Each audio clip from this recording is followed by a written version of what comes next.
Welcome to the SVG-TV news for February 27th. I'm Khalil Kato with the details. As of March 1st, Jamel Thomas will no longer be the Speaker of the House of Assembly. This paves the way for the emergence of a new Speaker who is expected to take up the seat at the next sitting on March 26th. However, if the new Speaker is not appointed then, the session will be chaired by Deputy Speaker Carlos James. In an interview with SVG-TV News, Thomas gave some advice to his successor, which involves putting the interest of SVG first. Be conversant with the standing orders, know the law of the country, be forceful, but don't make the parliament into a rigid place. There must be place for banter, there must be place for levity.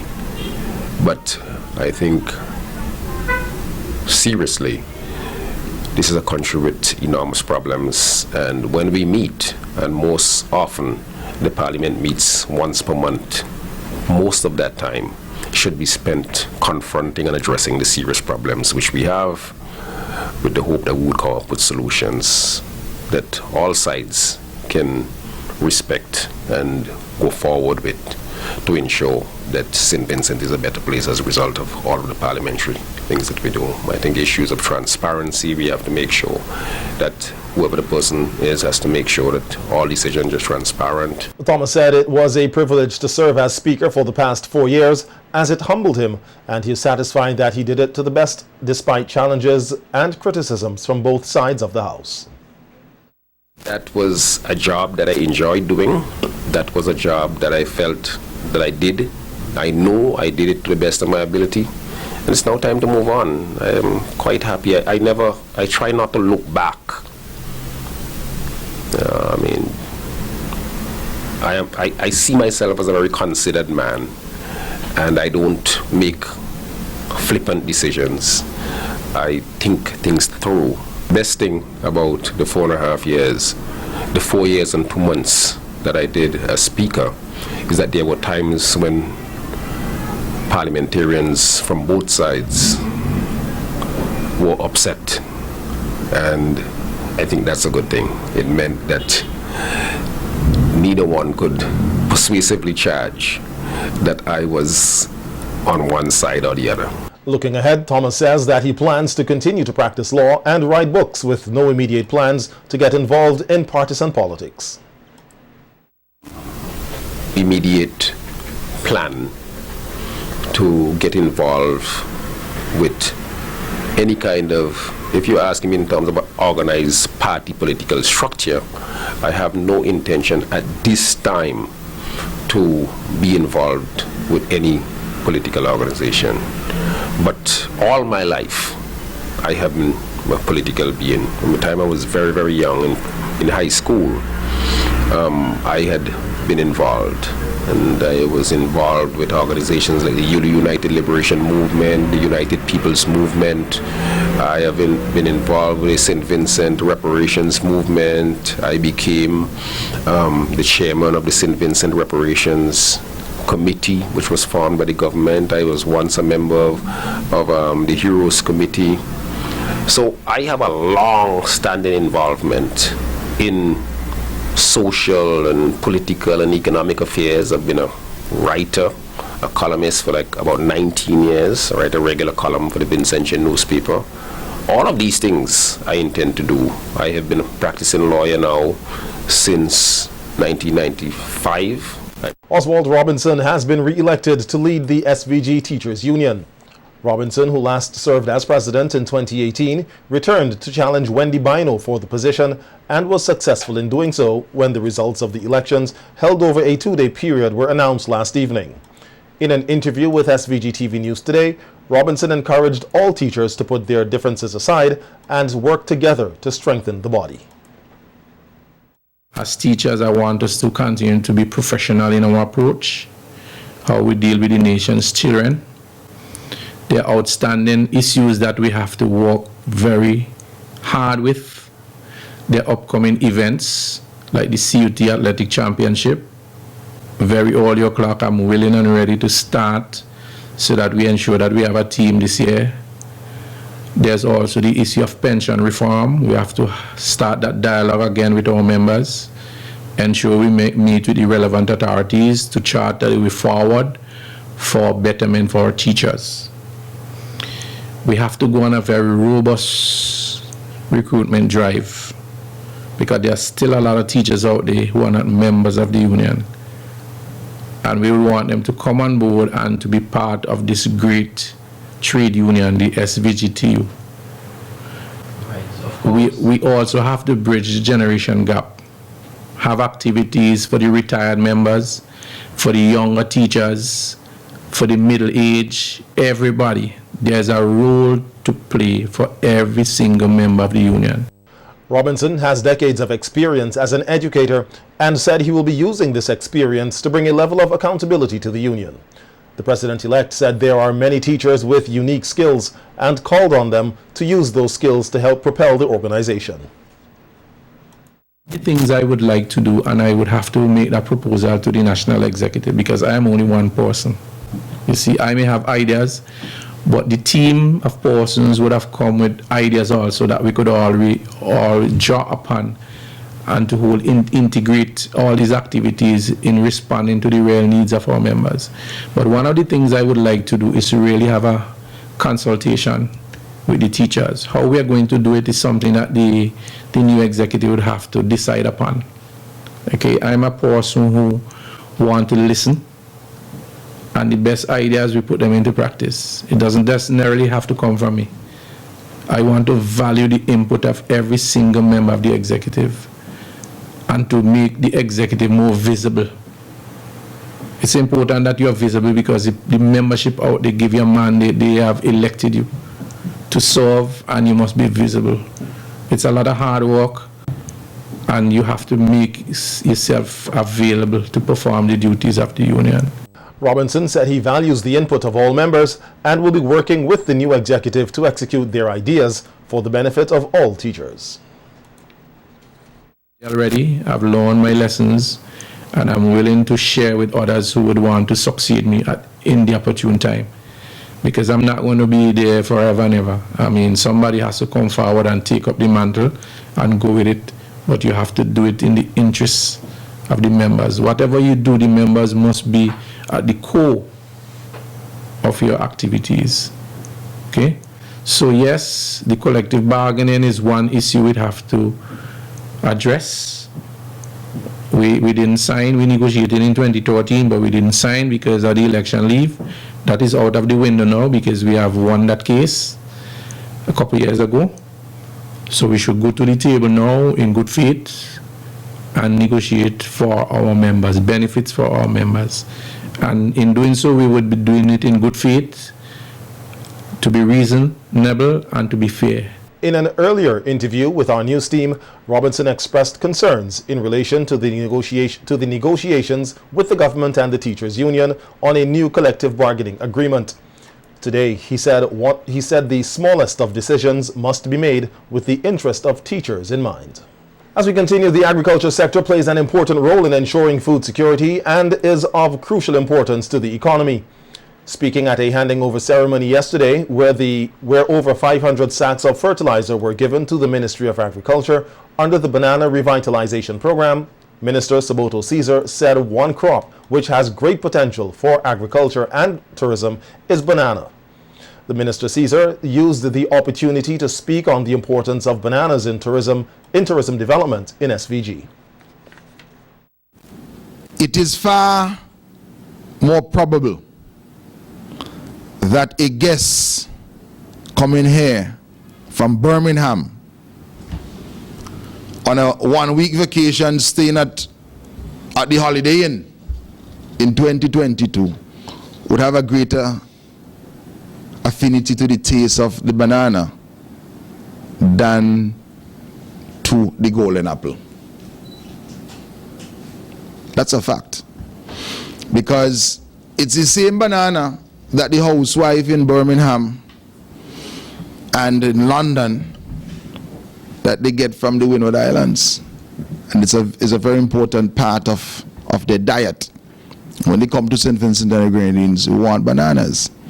And if you're increasing tourism, if we're going to get more cruise visitors, if we are going to get more persons who will be overnighting and staying a week, 2 weeks, every morning you have to have on the display for breakfast until lunch. People will be asking for bananas. The Agriculture Minister said given the developments taking place locally, it is important that farmers find ways to add value to bananas. The modern dispensation that we want to advocate moving forward in the banana industry, we must not divorce ourselves from the need for value addition to our bananas. I see a lot of persons doing the banana chips, the banana flour, and the last time I was here, I was given a bottle. I have not tried it. A bottle of banana rum.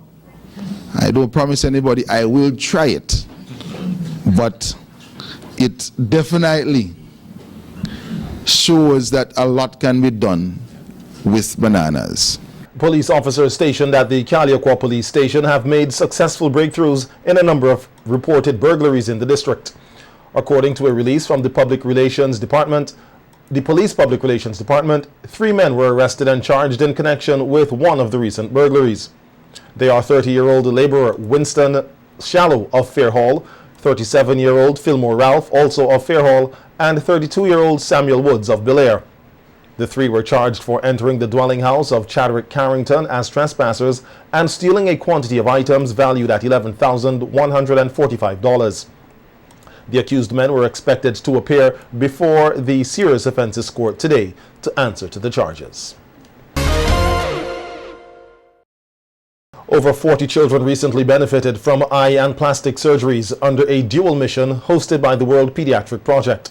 The mission includes a 10-member team of highly qualified specialists, which include a pediatric ophthalmologist, plastic surgeons, a pediatric anesthesiologist, a registered nurse, an anesthetist, an operating room nurse, and a surgical technician. Speaking with the Ministry of Health Communication Unit leader of the ophthalmologist team, Dr. Donna Brown, said the team had a really successful week here, noting that they saw approximately 40 patients during clinic and were able to do a wide variety of cases for surgery. And it is great to be home. We've had a really successful week thanks to your help as a country and your donations, and to our in-country staff with World Pediatric Project. We had clinic on Sunday. We saw 40 patients. We've been able to do 20 surgical cases so far. We have more cases to do tomorrow. But what we've been able to do is anything from corneal transplants to cataract surgery to strabismus surgery, which is eye muscle problems that lead to vision development issues. So we've done a wide variety of cases. All of the patients have been gracious, and their families, and we know that they appreciate what we're able to do. But we're also thankful for the opportunity, because this is what we do at home, and we have the capacity in our lives and in our hearts to do this work, especially in a country that we call our own, that we love so much. It's been a great week. Dr. Brown said she is grateful for the opportunity to lend her services to those in need and thanked the government of SVG and WPP for the opportunity to do so. There's so many things, but the thing that always comes to my mind is the fact that what we really do is connect. We connect needs with resources, and there's so much need around the world, but a place like St. Vincent, a country like St. Vincent and the other nations around this region, they have a finite problem that we can, as subspecialty surgeons, really supply. So World Pediatric Project, the staff, the resources that they're able to gather, connect those children with the particular surgeon or physician that's needed, or for the therapy. For example, if we're doing orthopedic surgery, those children need physical therapy. So we try to connect that resource. If they're like with Dr. Blanchet's patients, the cleft palate and lip patients, and they may need speech therapy. Or if it's a patient of mine who needs follow-up, then we have the local doctors who can supply that. And through World Pediatric Project, we can support their efforts. So it's really just an amazingly skilled organization to connect those things. As part of the dual mission, 17 surgeries were conducted by the plastic surgery team. Lead surgeon Dr. Nadine Blanchett spoke about some of the work done. Over 50 patients in clinic on Sunday, which is amazing, and then we will do 20 operations this week, and so 4 a day each day. So it's been a busy week. What do you say to persons who want to contribute to the work of the WPP? Why should they? Well, I would reiterate what my friend Donna Brown said. I think it's a lean organization. It's not top heavy. The doctors donate their time, they donate supplies, companies donate supplies. We do not have a lot of fluff in this organization. It is all about the patients and all about taking care of the patients well, and it's well organized. It's not, it's very thoughtful in its execution. What's your personal inspiration from WPP? So this week, the most exciting thing is I operated with Dr. Jasmine Ellis all week long, and I really feel that she has, we happen to have a lot of patients with gynecomastia. We did 6 of them together, and now she's launched. She can do them without me. And that's really that's part of the mission of what we want to do, and I just felt very happy about that. A diagnostic cardiology mission is set to run from tomorrow to March 2nd at the Milton Cato Memorial Hospital, which is being led by Dr. William Moskowitz. Over 100 persons are expected to be assessed during this clinic. The UK comedy stage play Love, Sax and All That Jazz will be on showcase here from this weekend. The play, which has inspired and uplifted audiences in different parts of the world, will be staged at the Peace Memorial Hall on Saturday and Sunday, and again on March 7th and 8th. Love, Sax and All That Jazz is a gospel comedy stage play written by international poet Alan Charles, who grew up in SVG. The play will address various aspects of love and relationships through the eyes and experiences of females. Charles told SVG-TV News that the play was written to help married couples and Christians deal with some of the challenges they face with love and their relationships. From a Christian perspective, and we're looking at different issues that we face as people in the church when it comes to love and relationships. So we're looking at singleness, man shortage, abuse, and we're trying to give our audience a sense of hope, how you can make relationship better, and even if you're single, how you can live a wholesome life as a single person, because we know there's a lot of pressure sometimes on single people to get married, but we are saying that you can be single and still be whole, and if you're married, we can give you some tips on how you can make your marriage even more healthy. What it was, because I'm a spoken word artist, and so I had 7 pieces that I had written around relationships. And then I thought it would be interesting to make it into a play instead, because it was issues that growing up in the church, I found that the church wasn't addressing. And so I used the spoken word and the drama to bring out the message that I was trying to portray. Member of the local cast, Nika Anderson-Isaacs, said the play also provides some insight as to how females can cope with singleness and addresses the issue of violence against women. The jokes and the preparation from the actors to deliver a well-executed production is the focus on what has been happening in our society now. So we have a scenario where it looks at the violence against women and the role of singleness and how that can affect person's life and how they can manage and cope with these things. We know that it has been a very relevant topic in our society of recent, so it's just actors, it's just the producer, it's just the writer using what has been happening within our society to try and bring out a message using your skills to portray a particular kind of message. So these are some of the issues or areas that we'll be looking at in the play and exploring. Singleness, we'll be looking at violence, and so for persons who have been on that campaign and stuff, just come out and support the play and see the message that we're trying to portray in relation to that. Producer of the show, Sumona Moses, encouraged all Vincentians to see the play, which kicks off on a Saturday at 7:30 in the evening. A spill off as well from last year, because last year we had the man's them, and this was the men speaking from a male perspective about relationship issues they face, why men cheat, what defines a man, etc. So now this year we are looking at it from a female perspective, looking at singleness, abuse, etc. So we're just inviting everyone to come on out, the entire family. If you're single, married, looking, there's a message inside there for everyone. So come on out and enjoy the play this weekend and next weekend. Cost. Okay. And the cost is $40 for ticket. If you don't have a ticket, still come. You can pay $45 at the door. Right. Ticket outlets are Lady J, the SVG SDA, and Medics Pharmacy, as well as cast members. They have tickets.